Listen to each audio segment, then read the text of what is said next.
Hi, I'm Annika Michelle here for AFTERBUZZ TV, interviewing Brad Benedict. Stay tuned. You're tuning into the destination for TV superfan discussion, AFTERBUZZ TV. And now, let the buzz begin. Speak up and stop my bumping. I don't think you came in clear. I like your dance moves. Okay. Okay. All right. I mean, I stand up. I got even better ones. Okay. Who knew JB could dance, man? Who knew? I mean, I don't know if he can dance, but That he's was willing good. to try. I liked it. Willing to try. I liked it. Welcome, everybody, to another episode of Spotlight On. I'm your host, Annika Michelle, and with me is the wonderful Mr. Brad Benedict. What's up? How you doing? Thanks for having me. Thank you for coming in. I'm really excited to do this interview. And in case you don't know what show he's on at the moment, he's on Too Close to Home, which just got picked up for season 2. Yes, it's awesome. It was it was definitely a nice way to wake up. I wasn't expecting to find out so soon. We just had our second week, our second episode run, which technically was our third because we had 2 the first week, a 2-hour premiere.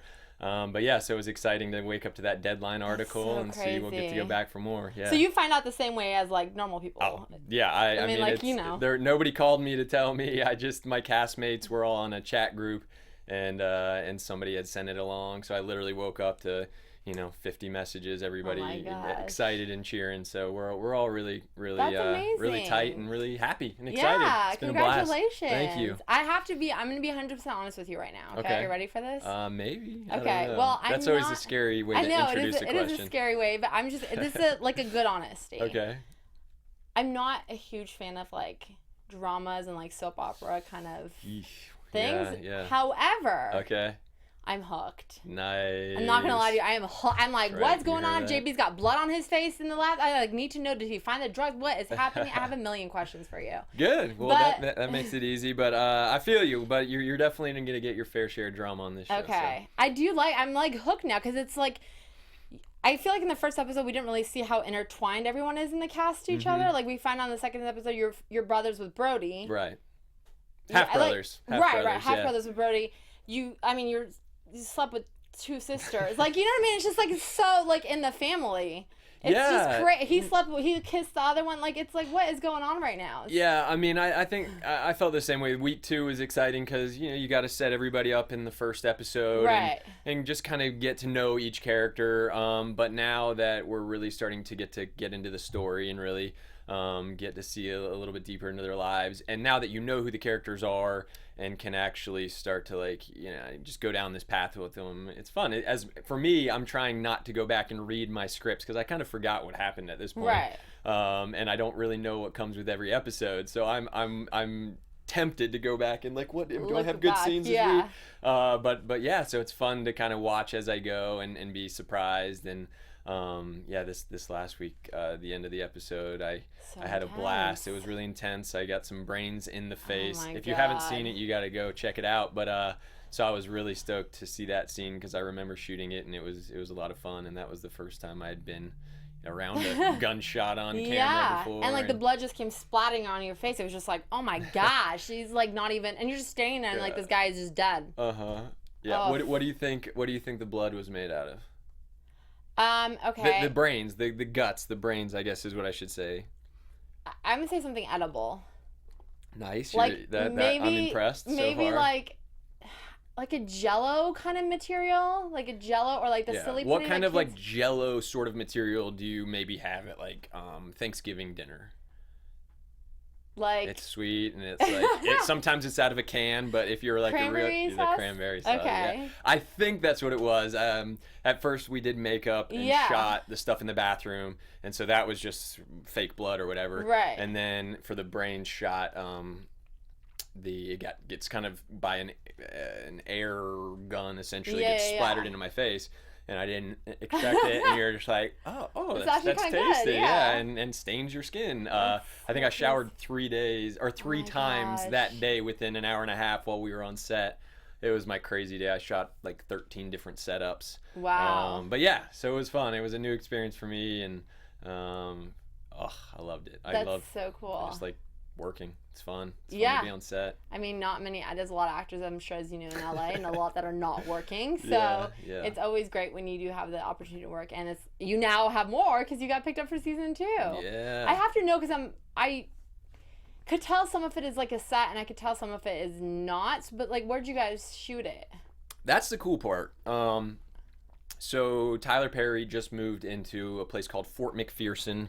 It's an old military base. Okay. I think my grandfather, who was a 2-star general in the Army, I'm very proud of that. I think 30, 40 years ago, he was stationed there, Wow. Which is crazy. But so Tyler bought up a good portion of that, and I think it's about 350 acres, and he's turning it into a studio. Wow. So okay. this was his first TV show that he's shot the whole thing there.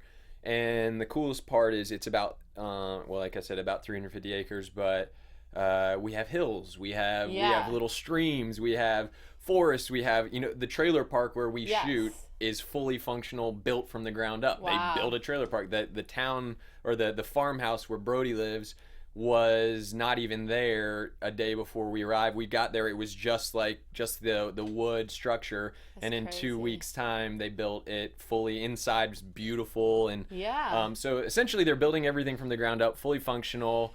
And we never left that lot. Okay. Everything in DC we shot there in one of the, like, kind of an office building that now each floor they're changing into a different place. Wow. One's like a hotel. Okay. We have the bars. The next week I think we'll see a new bar, and that's there. And so if we got rained outside, you can move you on run in, on yeah. inside, and that's why it was definitely a challenge for us as actors, because they prepared us. They said essentially know every script that you have before we go into day one, because you never know where we might shuffle it around. Like we had call sheets and schedules. Yeah. But in order to stay on the expedited kind of pace that we were doing, we had to be ready for anything. So yeah.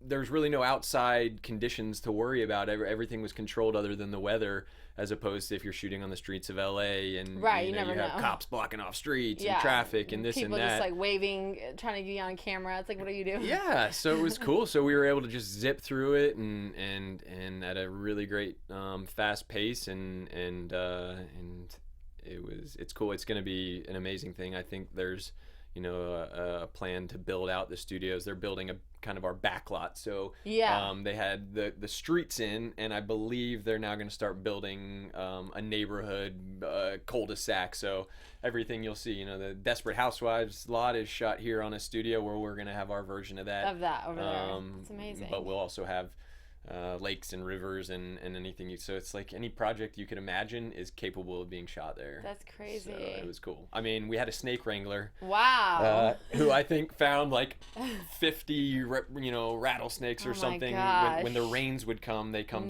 coming down the river. And I remember on set one day he caught one, and it stank like hell. It was gross, but yeah, it was fun. I can imagine people freaking out if there's a would you freak out if you had to shoot and it's just like No, I don't think I'd freak out. I used to love snakes. Really? I used to love snakes when I was a kid, and pretty much every reptile. But now they do kind of give me a little bit of the creeps. I don't know. Yeah. And that and spiders, which I feel like a lot of people are that way. Yeah. But no, if I saw one, I'd You'd be fine. Stay calm. Stay cool. Okay, that's good. Call the professionals in to do their job. And wrangle the snake and call it a day. I'm not gonna wrangle it. No, not you, the professional. Maybe Brock. Oh my Brody, gosh. who plays Brody. Brock. He's hilarious, by the way. He looks like he should be able to. Oh my gosh, he's like 7 foot tall. Yeah, 6'7", and a big sweetheart. He's soft. A softie, I should say. No, obviously, if you saw the last week's episode, he's very I mean, he's very caring. He takes care of your dad that's ailing, who looks like he has Alzheimer's because can't remember, and which always breaks my heart when anyone. It just, I don't know. And then he keeps asking about his wife, and I'm just like, oh my god, you're just gonna make me cry again. Like, like that's just so hard. You know what I mean? And then like you don't care about your dad in this show. Yeah, not yet, at least. I hope you come around, JB.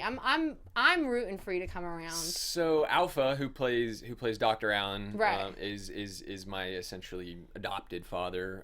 So that's where the half comes from. Brody and I have the same mom. Right. And so yeah, I think we had a pretty tumultuous history that I think over time will kind of bring itself to the surface. And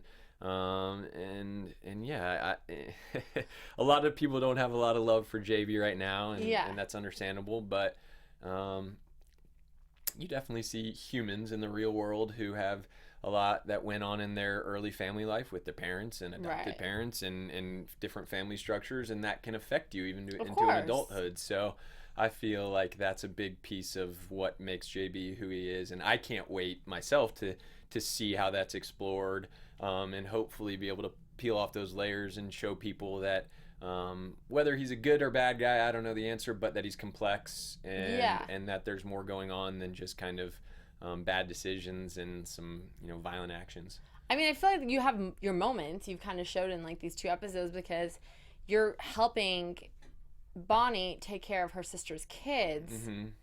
Like exactly. I feel like if you were so bad and like completely heartless, you'd be like, F this kids, I'm not watching them, or just go, you know what I mean, like this is all on you, I'm not doing this. But like I feel like you're trying to make an effort, but like things of course come up that I think so. There's not really a yes or no to that question, I guess, or people can kind of take from it what they want, but I see JB as a person he's attempting. He goes up at the beginning of episode 1 to see Anna, Annie Mae, to try and get money from her, right? And the way he communicates is pretty brash, and but at the end of the day, he's doing that because he sees Bonnie taking care of a lot of children that aren't hers and struggling, and the whole family struggling. And so at the end of the day, he might not be a good communicator, and I think he has a tough guy veil, because when you it's hard to be vulnerable sometimes, and so those kind of people will just put up that wall, and a lot of these bad boys, the girls love the bad boy, right? In real life, they go for these wounded little puppy dogs, but a lot of times those guys are just ones who have a broken heart and need some mending. So I think there's definitely a piece of that where he's trying to do the right things and ends up just messing things up worse, and then he feels even more guilty, and it's like, I'm misunderstood, I promise you people, and that can lead to some pretty impulsive anger and frustration coming out, I feel like.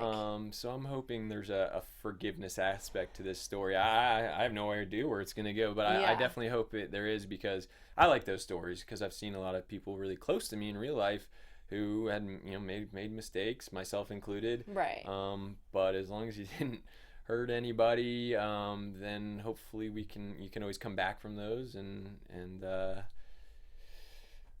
be like stories of redemption just get me. Of course. And I feel like not only like, okay, so you're trying, you're doing your best, I feel like I just want to see you like turn around a little bit more, like before the season. And like I can't say you're a bad guy, because we've seen 2 sides of you kind of. So it's like you have shown your good side and your caring side, and then you've also shown like the other side of you that will sleep with your girl's sister in a truck. Like, so I don't know. She seduced me.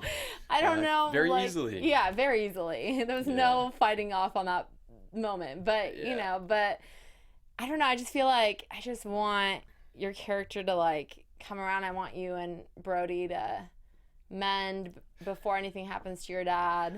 I just want a happy ending, man. Like, I just want this show to like... I love a good happy ending. I absolutely do. I've come to appreciate... something that's not as Hollywood after being out here and appreciating that. But we'll see where it goes. I think that that everybody's in this show definitely has a lot that they're dealing with, and so everybody kind of handles it differently. But in a dream world, I'd love it to get really dirty and nasty with Brody, and then get to be on the same team someday. Tyler, put us on the same team. There you go. But I just have, I have a man crush on Brock, so maybe I just want to be his pal, because I love this guy. Speaking of He's Brock, awesome. Yes. Do you guys, how is your relationship offset? Because obviously on camera, it's not the best. Yeah, I saw Brock today. Met up and we got the good news. So I met up with him and Sheriff Mobley, who was played by Robert Craighead, and we just got together for a little bite and a hug to celebrate the season 2. It was very cute. No, Brock and I have a lot in common, and I really respect him. You know, he's humble and kind of quiet and this gentle giant, and I think I tend to talk too much, and so it was kind of this cool sort of symbiotic friendship that we built from the beginning. And he was actually involved in the audition process. He had already been cast, and I had to do chemistry reads with him. And kind of a side note, we were all riding to the studios to do our callback, our chemistry read in Atlanta, and he was just kind of stoically sitting at the back of the bus, and I'm looking around because I originally got the casting information for this role, and it's a rugged trucker, right? And I'm like, rugged trucker, there's no way I'm gonna book rugged trucker, so I'm like a little insecure about it, but I'm like, all right, let's just tape this audition and get it done. And then I get on the bus, and when I don't know who I'm competing for the role against, and I see Brock, and I'm like, man, gosh, this is terrible. Like, of course this guy's gonna be get the rugged trucker, but turns out it was a different role. But no, it was cool, and so we already kind of became buddies there, and then when we got to Atlanta, the entire cast really meshed really quickly. We didn't have a choice because we knew, I think after we arrived in Atlanta, we had 4 or 5 days to develop relationships and bonds and some chemistry before we got on set on Monday, and busted it out. So we all got together. We played laser tag. That's so fun. We went bowling. We went out to dinner, and I mean, we're both really into the fitness stuff, so we talked about that, and just kind of our journeys, in our different journeys to get where we've gotten so far. And I think we're just both really excited to have this amazing opportunity. And Tyler Perry's been super nurturing. That's and great. I think that's a really good word to use for him. Like, he gives you a lot of freedom, and just kind of like, I want to see you bring it, I cast you because I saw something. Now let's you show me who this character is, and we'll write for him in season 2, and that's cool.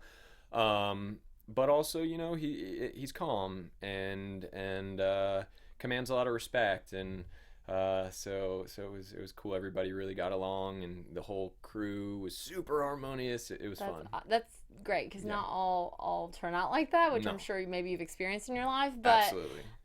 So when it does, there's like that chemistry, which is, and that connection with your castmates, it comes through on television. And honestly, look like you guys have been friends for years. Maybe not when you and he's Brock. punching when he was punching me in the gut. No, you guys are best friends.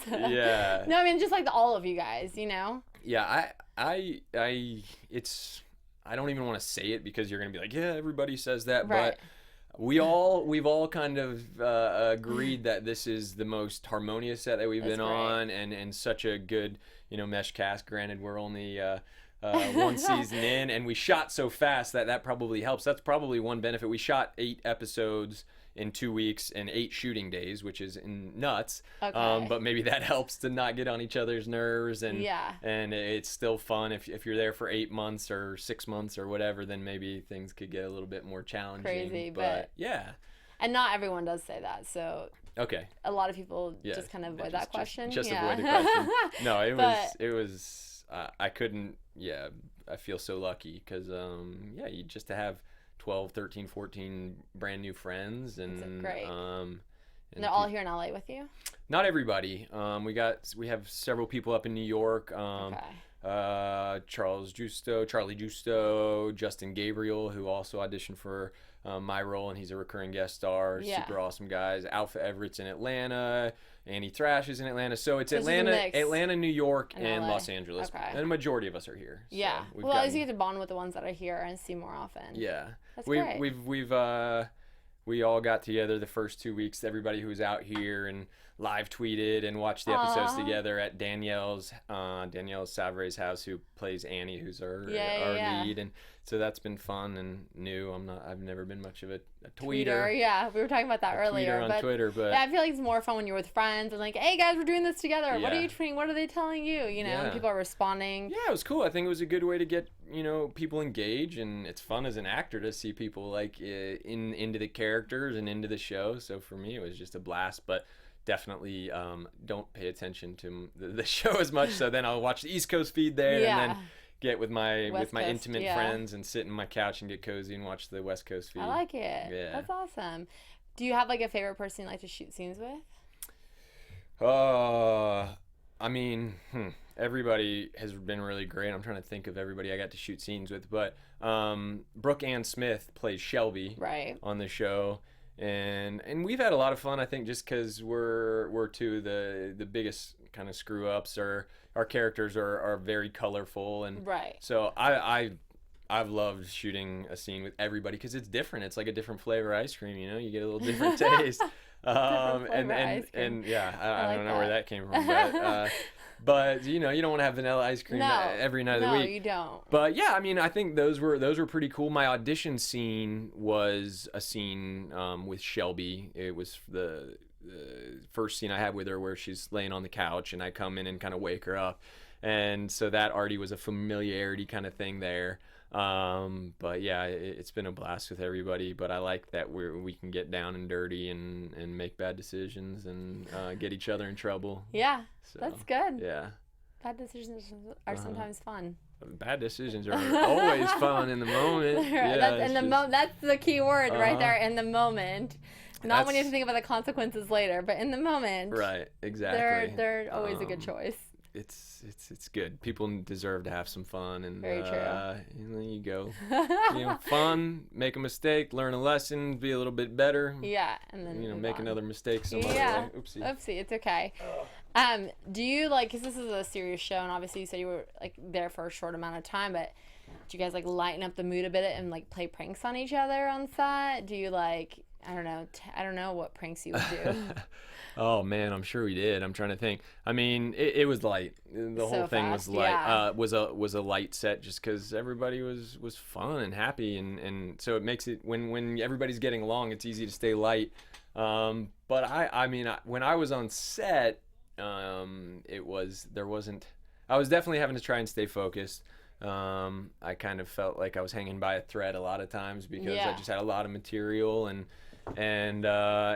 so on set I was trying to be all business, but when we got back to our holding area, we all had a different room in basically like in an office building, and I remember Charlie, who plays Victor on the show, was complaining about the only one who was like a true friend in the second episode. Yeah, he wanted to ditch those two. Wanted to ditch her. I was like, what is wrong with you? Yeah, he definitely scored. He was a true friend. He scored some fans during that. I loved his little Peter Pan outfit. He had those tight jeans on. They looked like spandex and that big shirt. But I liked Was that his choice?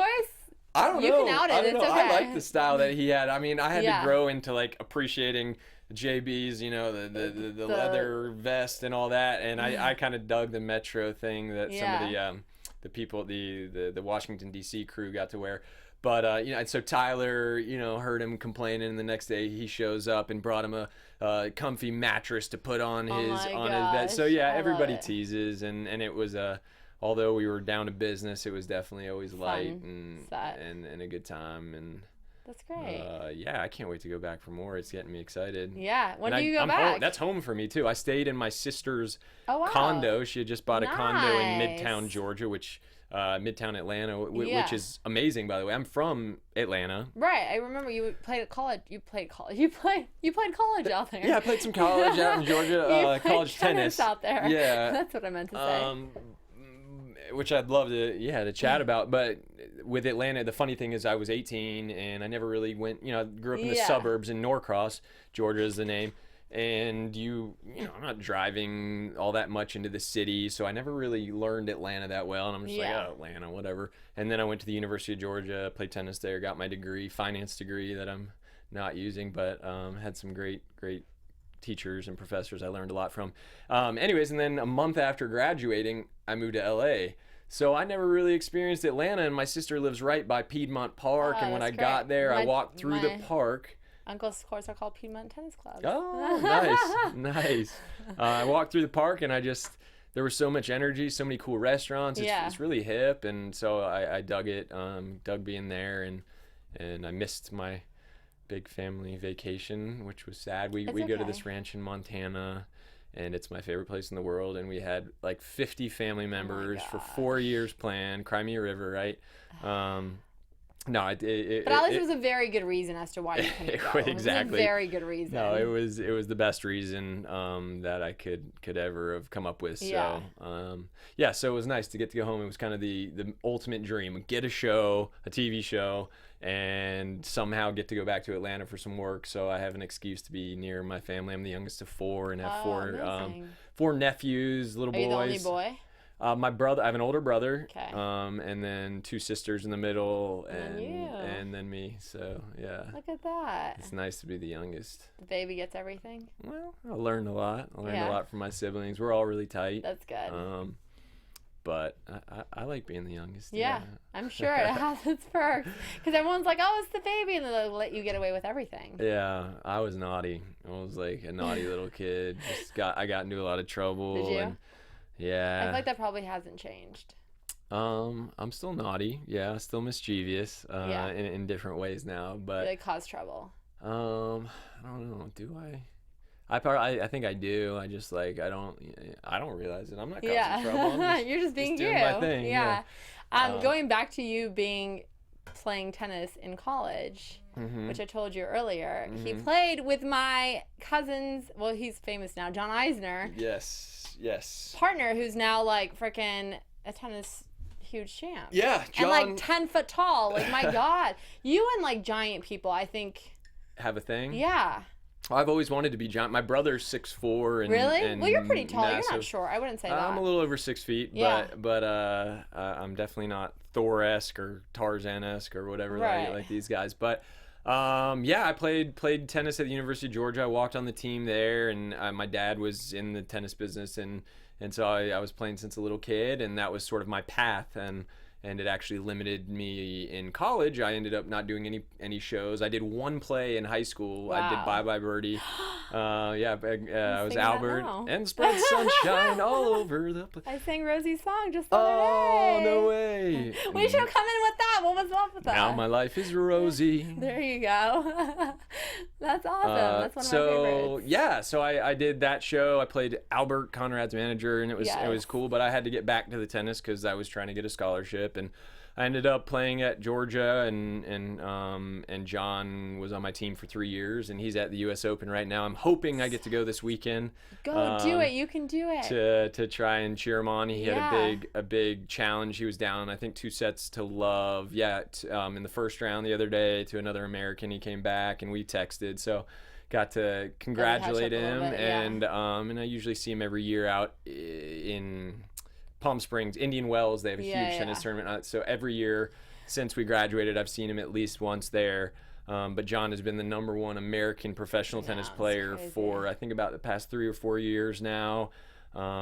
He's ranked, he's gotten as high as top 10 in the world. So it's awesome. Yeah. He's 6'10", big giant. He's huge. Another big, It's gentle so crazy. giant. I met his parents because when I went back home last Thanksgiving, when I went to go visit my uncle's last Thanksgiving, they own a tennis club, like I told you, and his parents come to play tennis there, and he does too. He didn't come. I was like, "Where's John Eisner, you guys? Where is he?" And like, I wanted to play tennis with him. Of course, he was gonna win, but it didn't matter. I still wanted to play. We could text him right now. What time is it in New York? I don't know. He's awake. Tell him there's a doubles match waiting for him when he comes to LA. Oh, okay. We'll play doubles. Like real tennis, or is that like code for something else? No. Okay. I don't know. I mean, a doubles match, like I don't know. You said it with a little smirk on your face. I don't know. Doubles match, like a double date or something. That? Okay, that's fine too. But I'm just saying, like a double tennis match. Like we'll be like teammates against John. Okay, sounds doesn't need a good. partner. You don't want to be on my team. You want to be on John's team. No. I want to play against him. Okay. All right. Should I text him now? Yeah. We're gonna set this up. Okay. We're gonna play doubles. Me and you will be partners. Okay. And then he'll play against us. He doesn't need a partner. Tell him he's fine. He can do this on his own. He can do it. While you text John and tell him our plan. Okay. I have to know, okay, first of all, I just need to say this because I thought it was hilarious, and I don't know if anyone else caught on, and I'm sure, what else would they do. But in the second episode, I didn't notice in the first, but the second episode, it said, created, executive produced, written, directed by. I was like, how many hats can he wear? Tyler Perry. Yeah. That's insane. It was just like literally, I was like, like everything. The only thing that was missing was starring. Yeah. That was the only thing. It'd be cool if he made an appearance. I thought about that the other day. I was like, what if could we ever get him to come on? And I mean, the guy's insane. He would fly out and, I don't know. He flew out at 6 p.m. one night after we wrapped for a very high profile dinner. and was back in town, back on set before I was the next morning. Wow, that's dedication. You know, across the country essentially. And he would, I think, you know, he does his weekend Medea shows. It's just wild. But there's a really good one I'll have to send you. I don't know if you guys have seen it, but there's one of him on a stage. It looks like he's in New York or something, and he's talking about relationships. But he's Medea. Yeah. And like so he was like talking about like why people leave, because this young guy on the stage was like, everyone just leaves, da da da, and he just like gave the best advice. I was like, yes, Tyler Perry. Yes, Tyler Perry. He's got good advice. He does have good advice. And he's a real like genuine human, and he came from nothing, you know, or not nothing, but he worked himself to the top, and but you see a lot of times where you'll, you know, different credits, writer, creator, producer, but really like that, you know, that's sort of just like a badge of honor, but not really. You're not necessarily really doing this. He's doing it all. He sat down and wrote that script from beginning to end. He was on every second of every day that we were on set. He's producing. He's making the calls in the editing room. So I don't know. I mean, none of us really know how he has enough time to do it and sleep and bounce around the country and still do his stage show and shoot. He has multiple other TV shows, and you know, he's just shot another Medea movie that's going to be out. He's so busy. Halloween, and like who? It's cool. One of the things I asked him, I honestly didn't chat, like I didn't get too cozy while we were shooting. I was like, all right, I'm gonna get cozy and have fun with all my castmates. But he, you know, the only time I really saw him for the most part was on set. So I was just like, but I'm gonna go in and just like do my job. You know, I'm not gonna try and, hey, it's so good to see you. You know, just get in there and do work, at least for now. And so it wasn't until we wrapped, the night we wrapped the entire season, and we went out and he took us out to a very nice lobster and steak dinner. Nice. Oh, so good. It was like one of those dinners where you don't want to get full. You're like, no, I'm so full, but I just want to keep eating this deliciousness. It's so delicious, yeah. But I asked him, I was like, did you ever see yourself here, and did you ever imagine this would happen? He was like, oh yeah, I knew it. I knew it from day one. He's like, you have to.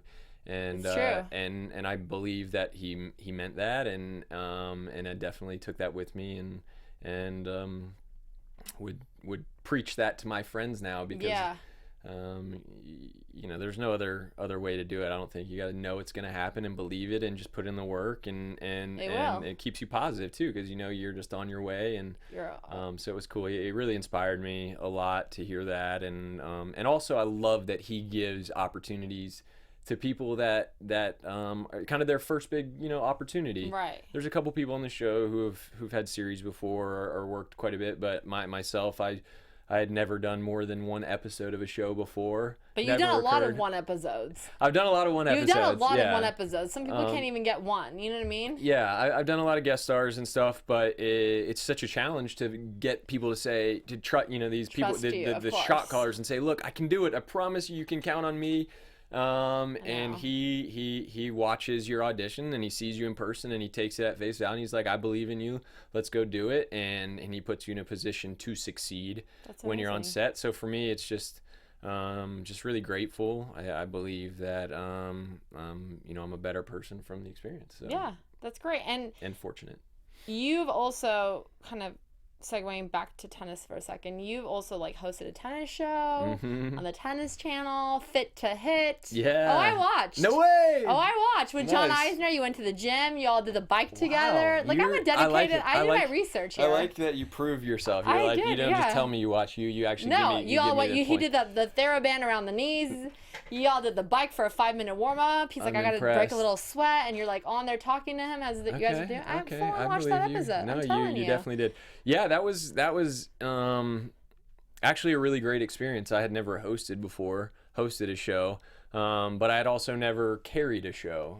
Other than I shot my own web series, which definitely carried, and that was a big growth experience. Was that the Hollywood box? The Hollywood box. See? Yeah. Give it to me, girl. I like it. It make me feel special. Of course. You are special. I'm not just talking to anyone here. No.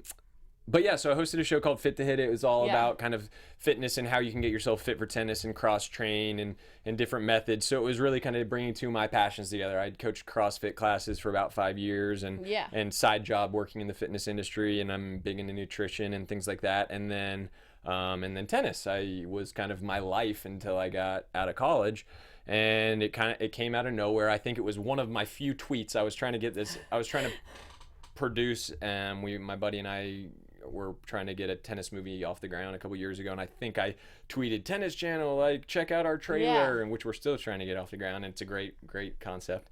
And I think from that one tweet, which I didn't even know I sent, kind of got me, got the attention of somebody. They brought me in, and just having those couple weeks shooting that show, we shot 6 episodes, but having to kind of be the one to carry it with my co-host Danielle Dembski, who's great, really got me more prepared. Also, I would say with that show, coaching classes, hour-long CrossFit class, you're up there, hey, what's up everybody, and then you got to fill space, right? You got a workout to do, but you have to kind of fill space.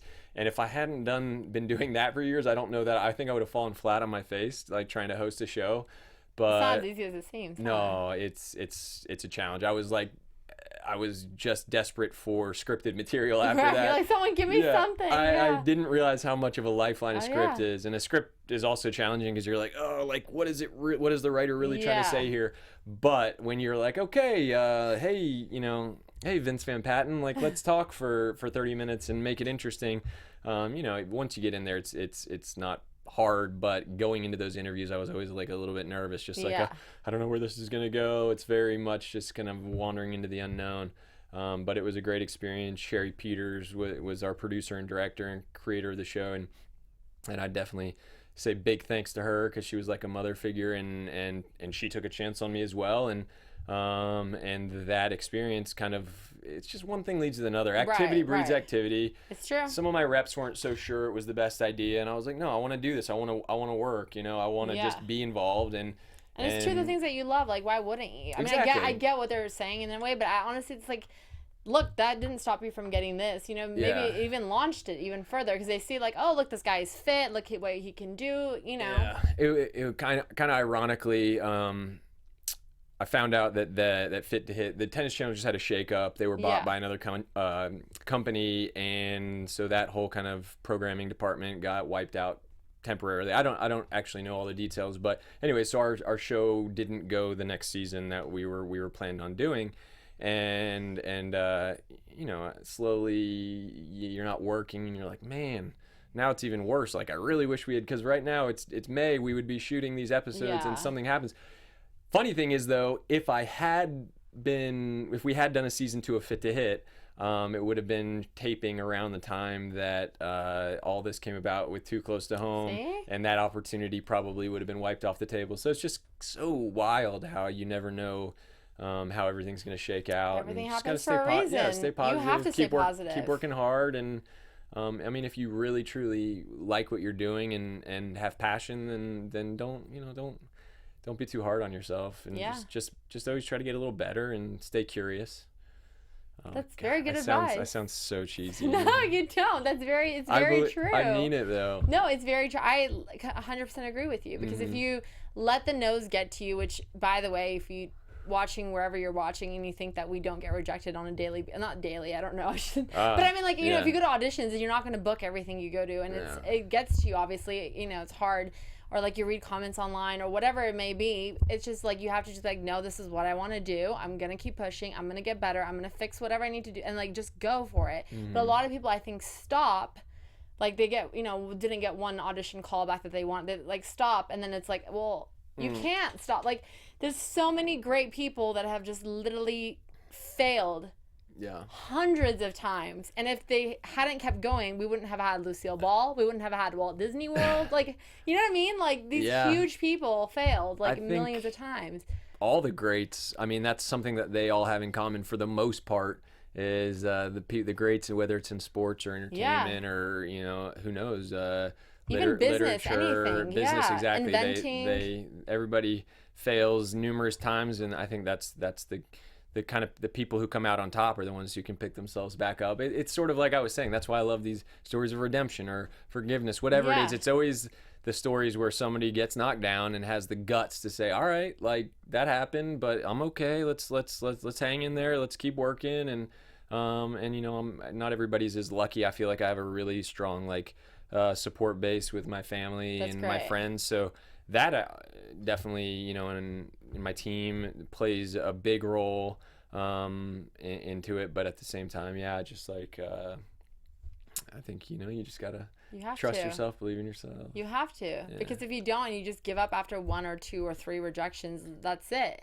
Let's go to a tennis reference real quick. Okay, let's do it. Andre Agassi is like one of my heroes growing up. He's amazing, by the way. Yeah, if you don't know who Andre Agassi is, he's one of the greatest tennis players of all time. He was you know, 90s and early 2000s, and anyways, he wrote a book called Open, and it was his biography. So he was #1 in the world, and then eventually he fell off, you know, almost out of the top 200, just kind of depression and all that. And he writes about it in his book, his biography, how he actually got into using crystal meth. Wow. Which is heavy, and that's not just like smoking pot, which is all, you know, like it was a heavy drug. And he had to fight his way back and clean up and get out of that and find his passion for the game again, start training, and he worked his way back to #1 in the world. So there's a lot of people out there who looked at Andre after that and were like, oh, you know, very, very condescending and critical. Yeah. And lost a lot of love for him. And for me, when I saw that, I was like, what? Like, I love this guy even more. He proved to me that he's a human. Right. That he made some mistakes. Yeah. That like, and especially when you get into drugs, I've seen it where that can get a hold of you, and even the strongest humans might not be able to fight back. So for me, that was an example of a person where I was even more on his bandwagon, on his side, and a cheerleader when I saw him, you know, really struggle and go through something so dark and say, you know, I'm gonna lift myself up by the bootstraps, and I'm gonna set a good example. Not to mention his academy in Vegas has sent so many underprivileged kids to college and stuff. So it's crazy. If you don't know who Andre Agassi is, you should go look him up, because he's good people. I don't know if you met him, but he's also a very nice guy. Like, very nice. I want to meet him so bad. That would be like somebody. That would be somebody very, like down to earth, humble. I mean, granted, it wasn't a long meeting, but it doesn't matter. I can just tell. Yeah. And he was definitely one of the nicest guys I think I've met in tennis. That's awesome. It's always like a gift when people that you look up to or admire from afar turn out to be like good people, good humans. Because the opposite has happened to me multiple times. Where you like have a crush on someone on TV, and then you meet them and you're like, oh, this crush ended real fast.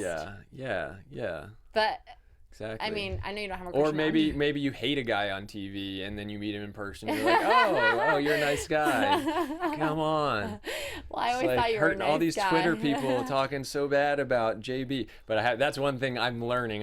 Real quick. It's like, it's a character. If they hate you, then that's a good thing. And at the same time, it's like I feel like every show, especially kind of drama, needs that like character, that drive, that like. And I don't know. I wouldn't say I hate you, because I don't. I really don't. I just think I can see you're trying, and honestly, I just, for my like own personal thing, I just want you and Brody to just be. I want it to happen. To see Brody more. You just. No, I'm saying you and Brody. I said I want you and Brody to be on good terms before anything happens to your dad. Yeah. I don't want it to be like we're burying him and now we're having to talk to each other, because that would kill. Ugh. Yeah, when there's like, you can't go back at that point. No. That's a good point. I hadn't thought about that, but I mean, that's a pitch to Tyler Perry if he's watching. Yeah. I'd like that too. Yeah. I would. Now I'm thinking how sad it would be. Because I think that's happened a lot before too, where people, even they're planning, I'm gonna make this right with whoever, and then that opportunity gets swiped out from under you, and then people have regret for the rest of their life. Life is too short. Definitely. Well, we'll see what happens. Okay. I mean, it may happen this season. It may not. It may happen way down the line. We'll see. But I mean, I don't want your dad to die. I really don't. Right. Gosh, man, he's such a good actor. He's so good. He honestly makes me like tear up. Yeah, I didn't remember the scene written with him and Bonnie, Kelly Sullivan. Yes. It's at the beginning of this episode 3, but 2, whatever, week 2's episode. And I was just like blown away. I was like, oh my gosh, yeah. And I remember there was a moment where he says, I know about your daddy, and she immediately, whoa, like the tears came on. I was like, oh, I mean, I believe this. It's hard, yeah. But no, I believe that he had some experience with the disease in his personal life. Okay. I can't remember, and it's not really my place to say, but I believe that he had been around that. And so he really drew from that, but I buy it, man. I mean, even on set, sometimes you'll see a person acting and on camera you buy it, but like on the actual set, you're like, oh, I can see what you're doing there. Right. But even when he's like, when I'm watching him from 5 feet away and you can see you see all the lights, you know, the suspension of disbelief is not there, and I'm still buying it. And I'm just really, really impressed. And it makes all the difference, because if he couldn't pull that off, then it really takes away from the punch of the show. And so yeah, he's great. I think you work with a lot of great actors that fit their role. Like, I think casting, I don't know if it was Tyler that casted or if it was a different casting department, but I think whoever did, Tyler nailed it, because I think you guys all fit your characters. And I know you said you were like nervous about, oh my God, I'm not gonna be a truck driver with Brock sitting back here, but like, I immediately started growing my facial hair. I was like, I'm not shaving. I love it. And started talking with a little bit of Southern accent, kind of, you know. There you go. I don't smoke cigarettes in real life. Well, I try not to, you know, every once in a while. But my character does, and that was actually like very fortunate, because all the physical things that are different. So being in the environment, wearing the clothes, you know, but even just having like that kind of something in your hands, the activity.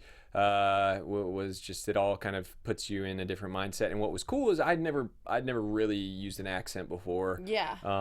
And even though this is kind of going back to more where I was before I moved to LA, a little Southern in it, but it was cool because your thoughts are different, right? So like, I can talk to you like this, and I'm thinking, you know, look at her beautiful eyes, right. and then I start talking like this, and I'm just noticing different things. So that was what was cool, because I mean, from what I've learned in my acting teachers, it's always really what's happening behind the lines, the thoughts behind the lines, and so it's really interesting how you slip into an accent, and all of a sudden your thoughts change from Brad thoughts to character thoughts, and so that whole thing was cool. And it was fun to play character. I'm very much, you know, played different variations of not, you know, kind of an all-American D-bag. I don't know if I can say that. I think that's the best way to say it. Like, I'm a stockbroker who's hooking up with high school girls, or the frat boy president or whatever. So to get to really, you know, veer off from that and play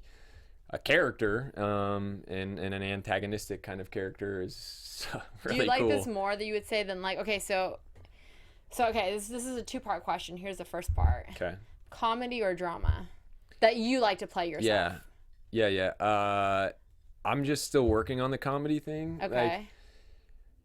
I think I can be really good at comedy. I think you can. But you seem like a goofball in like some ways. I know, I'm a big goofball. Yeah. And the comedy thing is great, and I think I could really fall in love with that and be down for that, and I want to, you know, do everything. But I was definitely hoping that my first job would be a 1-hour drama. Yeah, just there it is. Feel comfortable, and I was drawn to that. But I would love to do romantic comedy movies, and because I think, you know, my favorite comedy is definitely comedy with heart. Like, what's your favorite comedy movie? You can even say rom-com. We're gonna go there.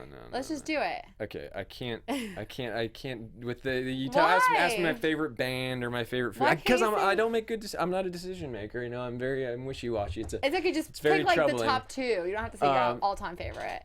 Rom-com. I'm talking about like something first like of all, chick flick rom-com. One of my favorite comedies of all time is and this goes back just to my family, but is Twins with Danny DeVito and Arnold Schwarzenegger. That's amazing. We grew up. My brother was like, not joking, Arnold's biggest fan. That's hilarious. And in turn, I'm 8.5 years younger than my brother, and he's my hero. So I became a huge Arnold Schwarzenegger fan.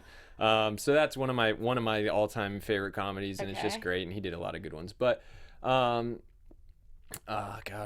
don't know. But I will say, you know, an actor like Matthew McConaughey, for instance, who I've always, you know, enjoyed watching on screen, and I actually would love to kind of work with for sure. But if I could kind of follow a similar path, I mean, that's shooting high, but I'm just in the fact that he started off doing a lot of kind of romantic comedies, a lot of movies where other people might think it's cheesy or whatever, but it got him where he needed to be. Yeah, leaning into those. I mean, How to Lose a Guy in 10 Days is not one of my top 2, but that's a great example of a movie that you laugh and you know, and I would like have these little like maybe a tear or two at the end because it's happy. You know, I just like, that's what I like about a romantic comedy, is that you get to have a happy ending. So anyways, comedy or drama, glad to be doing drama. That's what I wanted to do, but I certainly hope that I can do more comedy in the future. And you know, if it's a sitcom, a multi-camera sitcom, in front of a live audience, or a single cam, I think I'd probably say I'd rather do a single cam. Okay.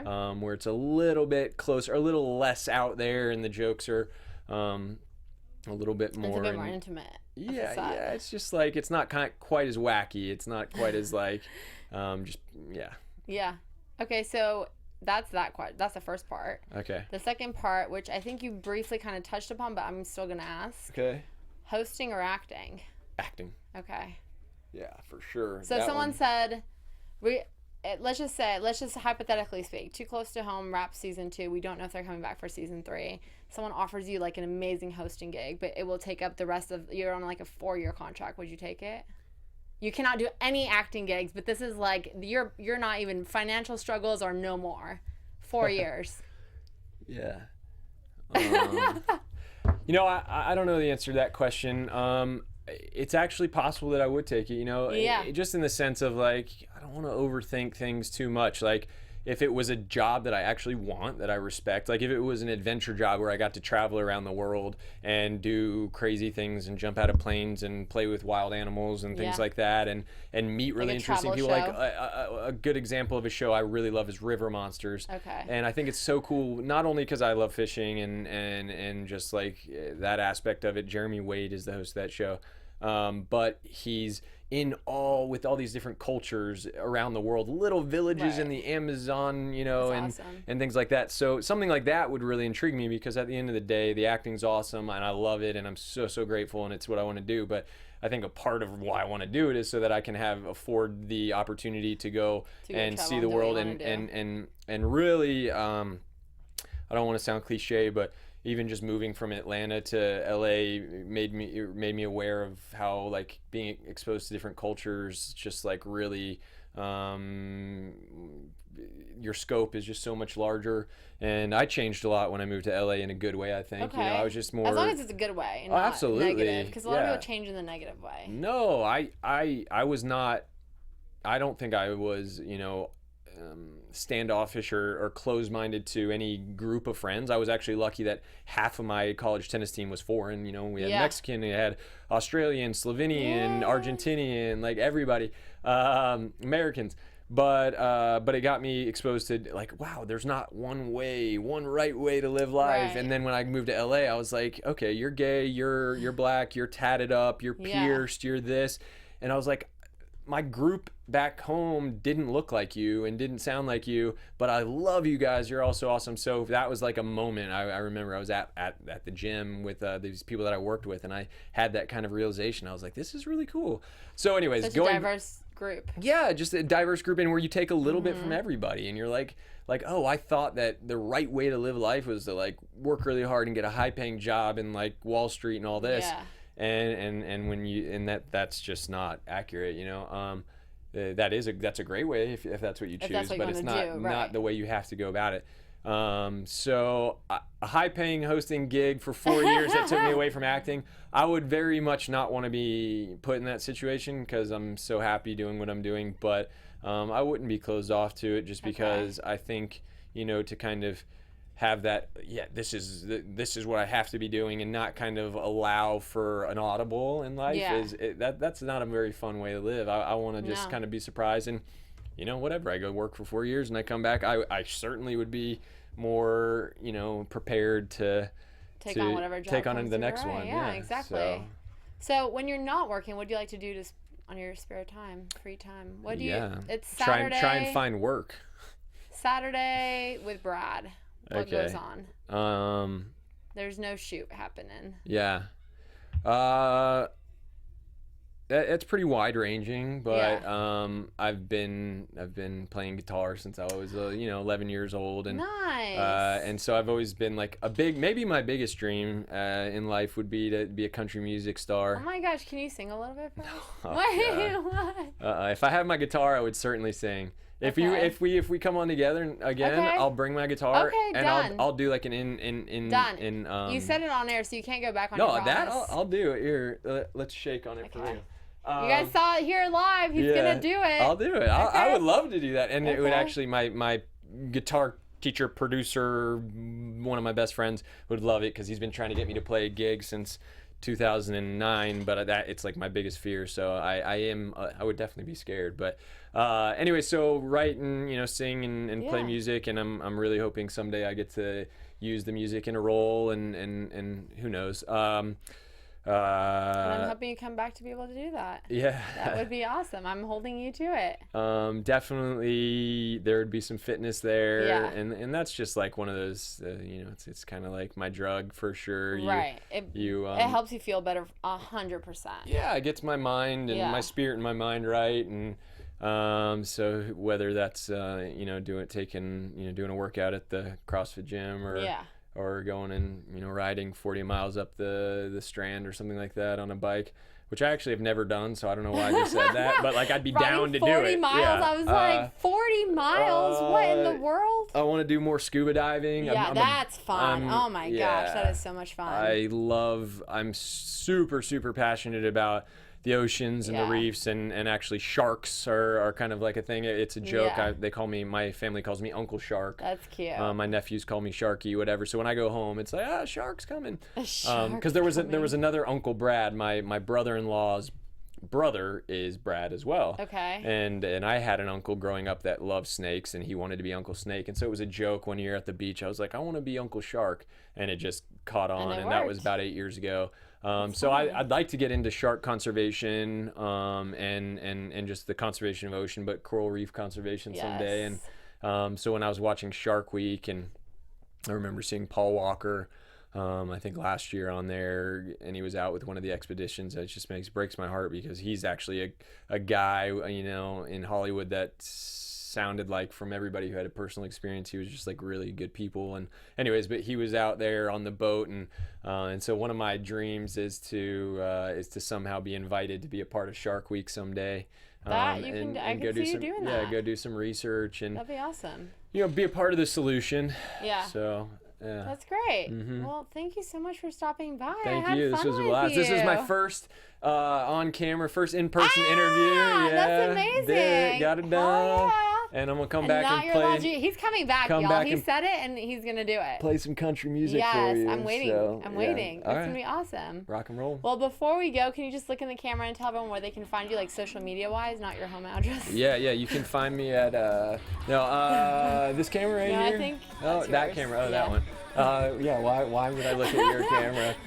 You can find me on Twitter and Instagram at Brad Benedict, and on Facebook at the Brad Benedict, I think. And that's probably the best way to find me on social media. But hit me up, because I love to interact with the fans and just people, and it's fun. So do it. Awesome. And then you can watch the show. Watch Too Close to Home, 9 p.m. Monday nights on TLC. We got a couple more, I don't know, 5 more episodes of this little section, and then we'll be coming back for more. So.